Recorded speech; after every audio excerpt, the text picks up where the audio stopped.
Bon, le niveau de dégueulasserie de ce jugement, c'est insupportable. Donc, Pablo et sa compagne sont stationnés en attendant une amie dans leur voiture.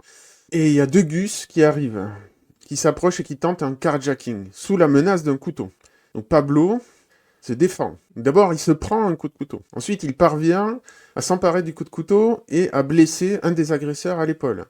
Mais cet agresseur, du coup, s'en prend à la compagne de Pablo. En tout cas, il arrive à s'emparer des clés de la voiture. Puis il s'enfuit. Mais il y avait un deuxième agresseur qui attaque, du coup, Pablo. Ils se battent. Et ben, Pablo se défend et dans la bagarre, il met 5 coups de couteau. Et l'agresseur décède. Donc d'abord poursuivi pour meurtre et tentative de meurtre, Pablo a été condamné pour violence volontaire sans intention de donner la mort, peine 12 ans de réclusion.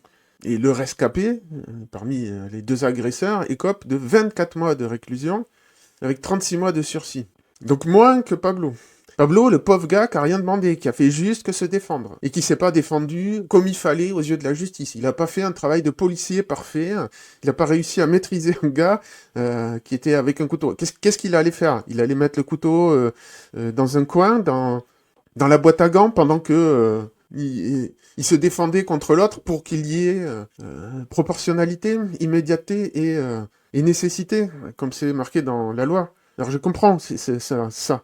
Mais là, ça n'a pas de sens. C'est un gars qui menait sa vie, qui se fait attaquer et qui se retrouve en prison parce qu'il s'est pas défendu comme il fallait, quoi.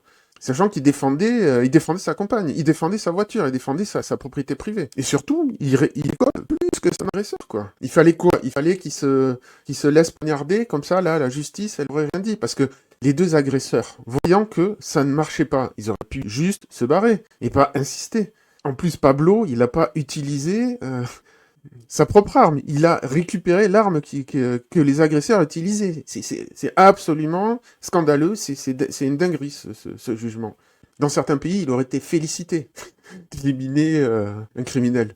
Donc voilà, c'est ça, la bureaucrature, l'absurdité qui débouche sur une contre-justice. Des gens bien installés, bien confort, hein, quand ils rendent le jugement, sont pas concernés par tout ça. Et là, il y a un pauvre gars qui a rien demandé à personne, quoi. C'est pas un criminel, c'est vraiment dégueulasse. Il n'a fait que se défendre, qui va se retrouver 12 ans en prison. Sa vie, elle est foutue. J'insiste, il n'a fait que défendre sa vie et son bien, et sa femme, enfin sa compagne. Si ça, c'est un crime, plus rien n'a de sens. La justice n'a plus de sens.